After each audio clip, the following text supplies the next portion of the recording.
강무진! 나라의 곡식을 훔친 죄를 인정하느냐? 문을 박차고 들어온 포졸들이 제 팔을 거칠게 뒤로 꺾었습니다. 창고 구석에서는 처음 보는 관고 가만히가 나왔습니다. 아닙니다. 저는 저 곡식을 본 적도 없습니다. 그때 사또가 다가와 낮은 목소리로 속삭였습니다.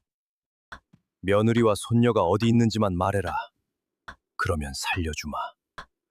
순간 숨이 턱 막혔습니다. 저들이 찾고 있던 것은 대체 무엇이었을까요?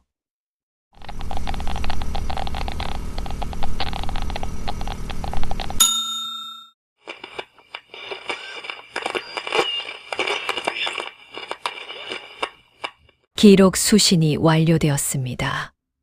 오늘 전해드릴 이야기는 조선 후기 어느 산골 마을에서 시작됩니다. 숙종 임금이 나라를 다스리던 시절 충청도 깊은 산자락에 청운골이라는 작은 마을이 있었습니다. 초가 20채 남짓 모여있는 가난한 마을이었지요. 그해 겨울은 유난히 매서웠습니다. 논밭은 일찍 얼어붙었고 집집마다 쌀독의 밑바닥이 드러났습니다.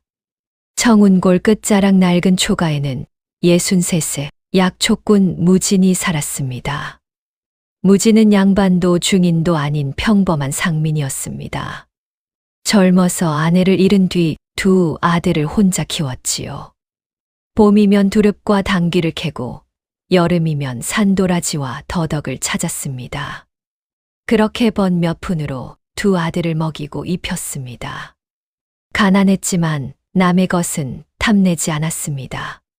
산에 주인이 없어 보여도 임자 없는 것은 없는 법이다. 무진이 아들들에게 입버릇처럼 하던 말이었습니다. 그런 무진에게 얼마 전 청천벽력 같은 일이 생겼습니다. 관아에서 서리로 일하던 둘째 아들 연우가 산 아래 계곡에서 싸늘한 시신으로 발견된 것입니다. 관아에서는 밤길에 발을 헛디뎌 떨어진 것이라 했습니다. 하지만 무진은 쉽게 믿지 못했습니다. 연우는 어릴 적부터 산길이라면 눈을 감고도 다니던 아이였습니다. 게다가 술 한 잔 입에 대지 않는 녀석이었지요. 그래도 상민인 무진이 관아의 말을 거스를 수는 없었습니다. 무진은 말없이 아들의 장례를 치렀습니다. 상복을 입은 채 관 앞에 앉아 밤을 꼬박 새웠지만 사람들 앞에서는 눈물 한 방울 흘리지 않았습니다. 그런데 장례를 마친 다음 날부터 이상한 일이 시작되었습니다. 아직 달도 울지 않은 새벽이면 무진은 어김없이 산으로 향했습니다. 등에 맨 보따리에는 쌀과 된장, 말린 나물과 약재가 들어 있었습니다. 손에는 평생 사용하던 대나무, 약초 바구니가 들려 있었지요. 그런데 해가 지고 돌아올 때면 바구니는 늘 텅 비어 있었습니다. 하루도 아니고 열흘이 지나도 마찬가지였습니다. 무진 어르신, 요즘 산에 뭐라도 있습니까? 장터 사람이 물으면 무진은 그저 고개만 저었습니다. 아니올시다. 아직 때가 아닌 모양이지요. 사람들은 혀를 찼습니다. 먹을 것이 귀한 세상에 매일 쌀까지 짊어지고 산을 헤매니 아들을 잃고 정신이 상한 것이라 수군거렸습니다. 그 무렵 또 하나 이상한 일이 벌어졌습니다. 연우의 아내 소화와 어린 딸 별이가 감쪽같이 사라진 것입니다. 무진은 며느리가 친정으로 돌아갔다고 했습니다. 하지만 며칠 뒤 소화의 친정에도 두 사람이 오지 않았다는 소문이 돌았습니다. 이제 사람들의 시선은 더욱 매서워졌습니다. 며느리와 손녀까지 내쫓았다지? 무진은 그 말을 듣고도 해명하지 않았습니다. 그저 해진 집신을 고쳐 신고 다음 날 새벽이면 다시 산으로 향했습니다. 그 모습을 지켜보던 큰아들 태윤의 속은 타들어갔습니다. 아버지, 대체 산에서 무엇을 하시는 겁니까? 알 것 없다. 소화와 별이는 어디 있습니까? 무진의 손이 잠시 멈췄습니다. 그러나 돌아온 대답은 차가웠습니다. 그 또한 내가 알 일이 아니다. 그날 밤 태유는 잠을 이루지 못했습니다. 아우가 죽고 재수와 조카가 사라졌는데 아버지는 매일 무언가를 짊어지고 산으로 갑니다. 결국 다음 날 새벽 태유는 아버지의 뒤를 밟았습니다. 그런데 무진의 산행은 이상했습니다. 곧은 길을 두고 굳이 능선을 돌아갔고 얼음장 같은 계곡물 속을 한참 걸었습니다. 마치 자신의 발자국을 지우려는 사람처럼 말입니다. 그제야 태윤의 등골이 서늘해졌습니다. 아버지는 약초를 찾는 것이 아니었습니다. 누군가에게 자신이 어디로 가는지 들키지 않으려 하고 있었습니다. 한참 뒤 무진은 산 깊숙한 곳에 버려진 화전민 움막 앞에 멈춰 섰습니다. 그리고 문을 천천히 3번 두드렸습니다. 잠시 후 삐걱거리며 문이 열렸습니다. 태유는 나무 뒤에서 숨조차 쉬지 못했습니다. 문틈 사이로 모습을 드러낸 사람은 분명 사라진 재수 소화였습니다. 그리고 소화의 치맛자락 뒤에서 작은 여자아이가 얼굴을 내밀었습니다. 할아버지, 별이었습니다. 태윤의 눈이 크게 흔들렸습니다. 그 순간 그는 깨달았습니다. 아버지가 매일 산에서 가져온 것은 아무것도 없었습니다. 대신 매일 무언가를 가져다 주고 있었던 것입니다. 태윤은 한동안 나무 뒤에서 움직이지 못했습니다. 죽은 줄 알았던 재수 소화가 움막 안에 있었고 별이는 무진의 품에 매달려 있었습니다. 무진이 등에 지고 온 쌀자루와 된장단지가 마루 위에 하나씩 내려졌지요. 태유는 더 참지 못하고 앞으로 나섰습니다. 아버지. 무진의 등이 굳었습니다. 소화는 놀라 별이를 품으로 끌어당겼습니다. 태유는 두 사람을 바라보다가 이내 무진에게 시선을 돌렸습니다. 살아있었는데 어찌 제게까지 숨기셨습니까? 무진은 한참 말이 없었습니다. 너를 못 믿은 것이 아니다. 그럼 무엇입니까? 내 성정을 믿었기 때문이다. 알았다면 내 아우 일부터 파헤치려 했을 테지. 그러다 너까지 잃을까 두려웠다. 태유는 입술을 깨물었습니다. 그제야 소화가 떨리는 목소리로 입을 열었습니다. 연우가 죽기 전부터 집 주변을 서성이는 사내들이 있었다고 했습니다. 어느 날 밤에는 누군가 담을 넘어 들어와 장롱과 괴짝을 뒤졌습니다. 그런데 은비녀도 엽전도 그대로였습니다. 사라진 것은 오직 연우가 관아에서 가져온 종이뿐이었습니다. 연우는 생전에 관아에서 진율미 장부를 맡았습니다. 그해 흉년으로 조정에서 곡식을 내려보냈으나 이상하게도 굶주리는 백성은 줄지 않았습니다. 연우가 장부를 다시 맞춰보니 죽은 사람에게 쌀을 지급한 것으로 적힌 곳도 있었고 곡식 한 돼 받지 못한 집에 한 섬씩 내어준 것으로 기록된 곳도 있었습니다. 그 위에는 현감 조문혁의 관인이 찍혀 있었습니다. 연우가 이를 따져 묻자 조문혁은 차갑게 웃었다고 했습니다. 설이 주제에 장부 몇 줄 읽었다고 감히 관아의 일을 헤아리려 드는가. 백성에게 갈 곡식이옵니다. 사또. 백성 걱정은 내가 한다. 너는 붓이나 들어라. 연우는 물러서지 않았습니다. 그리고 며칠 뒤 죽었습니다. 태윤의 주먹이 천천히 말려 들어갔습니다. 당장 관아로 달려가고 싶었지만 무진이 그의 팔을 붙잡았습니다. 증좌 없이 상민이 현감을 고하면 도리어 우리가 죄인이 된다. 그것이 조선의 법도였습니다. 아무리 억울해도 양반 수령과 평민 약초꾼의 말은 같은 무게로 다뤄지지 않았습니다. 그때부터 무지는 며느리와 손녀를 산속에 숨겼습니다. 하지만 마을에서는 또 다른 사람이 움직이고 있었습니다. 관아 아전 오칠복이었습니다. 칠복은 연우가 살아있을 때부터 그를 못마땅하게 여겼습니다. 평민 출신인 연우가 글과 셈의 발가 관아에서 인정받는 꼴이 눈에 가시였지요. 그놈이 죽고도 집안을 시끄럽게 하는구먼. 칠복은 주막마다 다니며 말을 흘렸습니다. 강무진이 며느리를 쫓아냈다더라. 죽은 아들이 관곡에도 손을 댔다지? 처음에는 수군거리던 사람들이 점차 무진을 피하기 시작했습니다.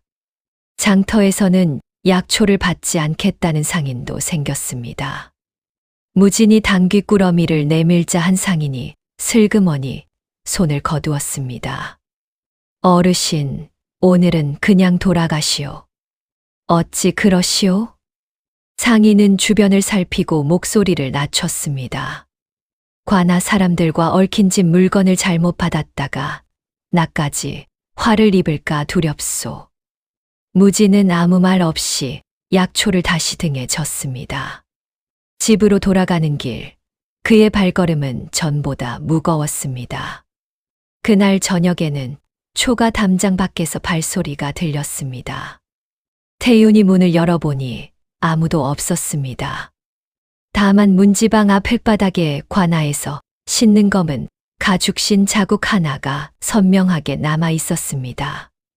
다음 날 아침에는 오칠복이 직접 찾아왔습니다. 무진 어르신. 칠복은 웃고 있었지만 눈은 웃지 않았습니다. 죽은 연우가 관아 물건을 집으로 가져온 적 없습니까? 무진은 대답하지 않았습니다. 칠복은 한 걸음 가까이 다가왔습니다. 괜한 고집 부리지 마시오. 산 것이 관아와 맞서서 좋을 것이 뭐가 있겠소? 그 순간 무진의 손등에 굵은 핏줄이 솟았습니다. 하지만 그는 끝내 고개만 저었습니다. 칠복은 돌아서며 낮게 말했습니다. 사람이 입을 닫는다고 비밀까지 묻히는 것은 아니지요. 그날 밤 무지는 잠들지 못했습니다. 산에는 소화와 별이가 숨어 있었고 집에는 태윤이 있었습니다. 이제 어느 쪽도 안전하지 않았습니다. 그리고 새벽이 밝기 전 초가 뒤편 창고에서 희미한 인기척이 들렸습니다. 무진이 방문을 열었을 때였습니다. 어둠 속에서 누군가가 담을 넘어 사라졌습니다. 잠시 뒤 창고 안에서 익숙하지 않은 집가만이 하나가 발견되었습니다. 그 위에는 붉은 글씨로 선명하게 적혀 있었습니다. 관곡. 무진의 얼굴에서 핏기가 서서히 사라졌습니다. 날이 밝기도 전에 포졸들이 무진의 초가로 들이닥쳤습니다. 오칠복은 기다렸다는 듯 창고 문을 열어젖혔고 안쪽 구석에서 관곡 가마니를 끌어냈습니다. 붉은 글씨가 선명했습니다. 보셨지요? 제가 괜한 말을 한 것이 아니올시다. 무진은 가마니를 바라보기만 했습니다. 자신이 넣지 않은 물건이었지만 변명부터 꺼내지 않았습니다. 누구의 짓인지 짐작하고 있었기 때문입니다. 그날 무진은 포승줄에 묶인 채 관아로 끌려갔습니다. 마당에는 구경 나온 백성들이 둘러섰습니다. 어제까지 약초를 사주던 이들조차 눈을 피했습니다. 나라에서 굶는 백성주라고 내린 곡식을 훔쳤다지. 사람 속은 모르는 법이구먼. 무진의 입술이 잠시 떨렸습니다. 그러나 끝내 고개를 들지 않았습니다. 관아뜰에 앉은 조문혁은 부채 끝으로 무진을 가리켰습니다. 며느리와 손녀가 어디 있는지 말하라. 연우가 남긴 것도 함께 내놓으면 이번 일은 덮어주겠다. 무진은 무릎을 꿇은 채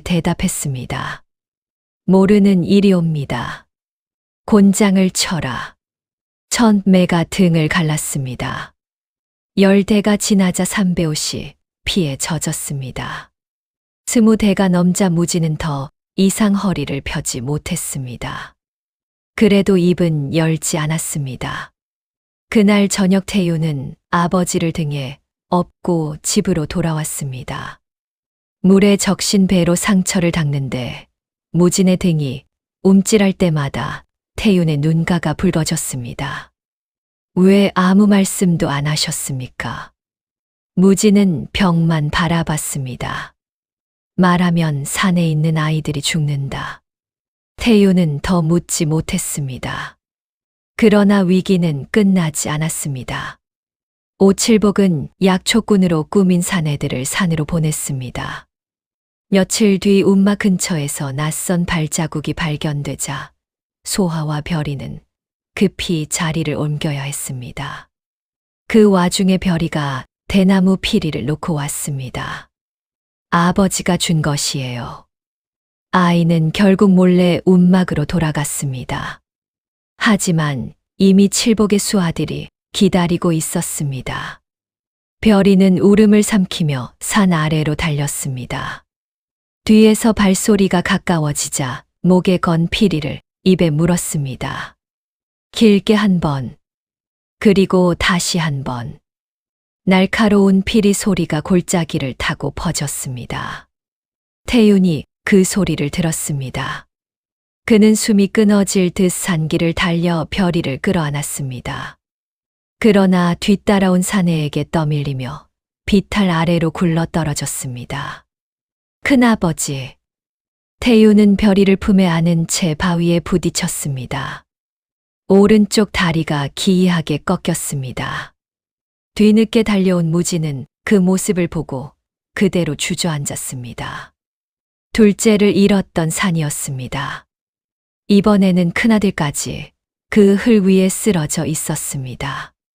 무지는 피 묻은 태윤의 다리를 감싸 쥐었습니다. 그만하자. 목소리가 갈라졌습니다. 연우의 원한도, 장부도 이제 그만 찾자. 태윤이 힘겹게 눈을 떴습니다. 무지는 고개를 숙였습니다. 죽은 자식의 억울함보다 살아있는 자식이 더 귀하다. 그 순간 별이는 손에 쥔 대나무 피리를 내려다봤습니다. 그리고 아주 작게 중얼거렸습니다. 아버지가 이 피리 말고도 외우라고 한 것이 하나 더 있었어요. 무진의 고개가 천천히 들렸습니다. 별이는 떨리는 손으로 대나무 피리를 꼭 쥐었습니다. 아버지가 숫자를 외우게 했어요. 무진과 소화의 시선이 아이에게 모였습니다. 별이는 한참 생각하더니 연우가 자장가처럼 읊어주던 숫자들을 하나씩 되뇌기 시작했습니다.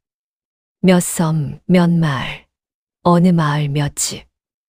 소화의 얼굴이 서서히 굳었습니다. 이건 노래가 아니에요. 소화는 무릎을 꿇고 흘바닥에 손가락으로 숫자를 적었습니다. 연우 서방님이 맡았던 진율미 수량이에요. 연우는 자신이 죽을지도 모른다는 사실을 알고 있었습니다. 그래서 증거를 한 곳에 두지 않았던 것이지요.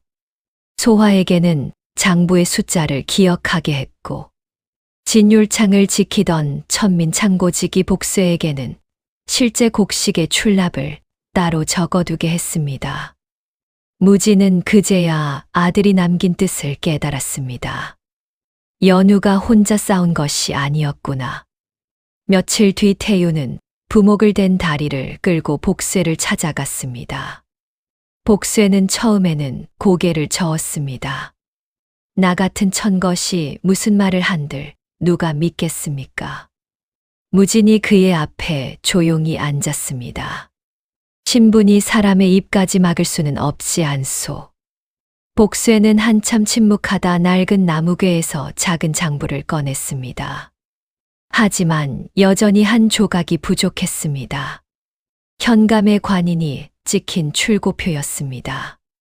그것을 가지고 있는 사람은 뜻밖에도 오칠복이었습니다. 칠복은 이미 불안에 떨고 있었습니다. 조문혁이 모든 죄를 자신에게 떠넘기려 한다는 소문을 들었기 때문입니다. 태윤은 그를 찾아가 말했습니다. 현감은 양반이고 자네는 향리요. 일이 드러나면 누구 목부터 내놓겠소? 칠복의 입술이 굳었습니다. 평생 자신보다 낮은 신분의 사람들을 업신여기며 살았지만 정작 자신도 양반의 눈에는 버려도 되는 아랫사람에 불과했던 것입니다. 그날 밤 칠복이 무진의 초가를 찾아왔습니다. 그의 손에는 관인이 선명하게 찍힌 출고표가 들려 있었습니다. 내 죄가 없어지는 것은 아니겠지요. 무진은 종이를 받아들었습니다. 죄는 갚아야 하오. 칠복이 고개를 숙였습니다. 그래도 연우에게 지은 죄만큼은 숨기고 싶지 않습니다. 이제 새 조각이 모였습니다. 소화의 기억, 복수의 장부, 그리고 현감의 관인이 찍힌 출고표. 무진은 서류를 바라보다 태윤의 손을 잡았습니다. 이번에는 혼자 짊어지지 않으마. 태윤도 아버지의 손을 힘주어 잡았습니다. 가족은 관아로 향하지 않았습니다. 관아 안에서는 진실이 다시 사라질 수도 있었습니다. 대신 사람이 가장 많이 모이는 다음 장날, 모든 백성 앞에서 진실을 밝히기로 했습니다.